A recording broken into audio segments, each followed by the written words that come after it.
Good morning everyone. This is Indumathy, Assistant Professor, Department of Biochemistry, Theivanai Ammal College for Women, Villupuram. Today we are going to discuss about the topic Anatomy and Physiology of Nephron. First of all, what is meant by anatomy and physiology? Anatomy and physiology are the terms used in science which refers to the structural functions of the organs present in our body. Moving to the topic, Anatomy and Physiology of Nephron. This is the basic structure of nephron. Here, nephron is the structural and functional unit of kidney. As we all know that each human being has two kidneys. These two kidneys are filled with these nephrons. Each adult human kidney has 1.3 million nephrons present in it, and the length of the average adult nephron is 4 cm. Then the components of nephron are Malpighian corpuscle and renal tubule. These nephron is divided into two major parts, Malpighian corpuscle and renal tubule. This Malpighian corpuscle is further divided into Bowman's capsule and Glomerulus. So this is the structure of Malpighian corpuscle, which is this outermost layer is known as the Bowman's capsule and the innermost layer is known as the Glomerulus. The outermost layer of the Bowman's capsule is made up of parietal cells, and the innermost layer, that is inner layer of the Bowman's capsule, is made up of visceral cells. The in between gap is filled by the cellular space.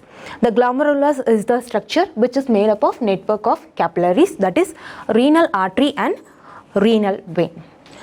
Then this Malpighian corpuscle is continued to the renal tubule, which is divided into proximal convoluted tubule, Henle's loop and distal convoluted tubule. Further, the Henle's loop is divided into descending limb, hairpin bend and ascending limb. Then the descending and ascending limbs are divided into thick descending segment, thin ascending segment, and thick ascending segment. So this is the structure. Here this part is known as the proximal convoluted tubule. This is further continued into the thin descending segment. Thin descending segment is continued to the hairpin loop or hairpin bend. This moves to the thin ascending segment. Thin ascending segment moves to the thick ascending segment, and which is continued to the distal convoluted tubule. The distal convoluted tubule is moved to the collecting duct. This collecting duct is the final part of the nephron. All the collecting duct of the nephrons are drained into the duct of Bellini. Through the duct of Bellini, the formed urine is moved to the urinary bladder.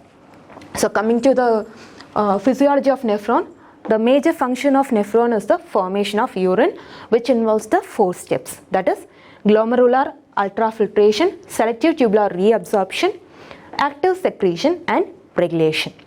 In glomerular ultrafiltration, through the blood vessels, that is the renal artery is the major blood vessel which drains the blood into the glomerular or Malpighian corpuscle.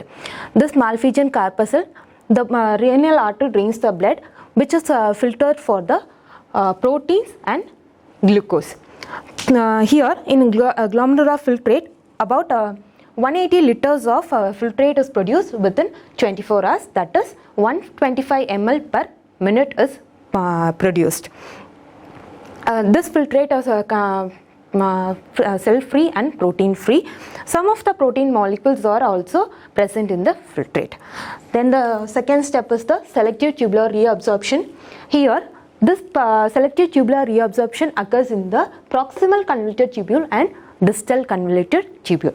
Some of the particles, that is glucose, water, protein, amino acids, sodium ion, potassium ion are reabsorbed in the proximal convoluted tubule and distal convoluted tubule. Glucose is 100% reabsorbed. Water and sodium ions are 99% reabsorbed in the proximal and distal tubules. Then the third step involves the active secretion.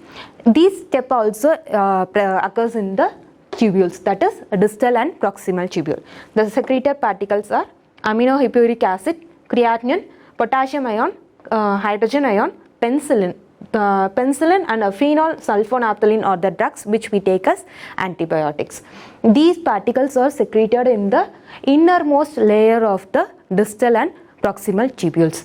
After this process takes place, the formed urine, that is the filtrate, moves into the collecting duct, and the collecting duct drains into the duct of Bellini. Through the duct of Bellini, the formed urine is excreted as urine through the urinary bladder. Coming to the regulation, here the hormones plays a major role, that is vasopressin and angiotensin. This vasopressin is also known as antidiuretic hormone, which plays an important role in the formation of urine. Absence of this hormone leads to a disorder called diabetes insipidus. So hope you all understand about the anatomy and physiology of nephron. Thank you. உலகத்தரமான கல்லூரி உங்கள் ஊரில் Deivanai Ammal college for women autonomous Villupuram. உங்கள் எதிர்காலம் உங்கள் கையில்.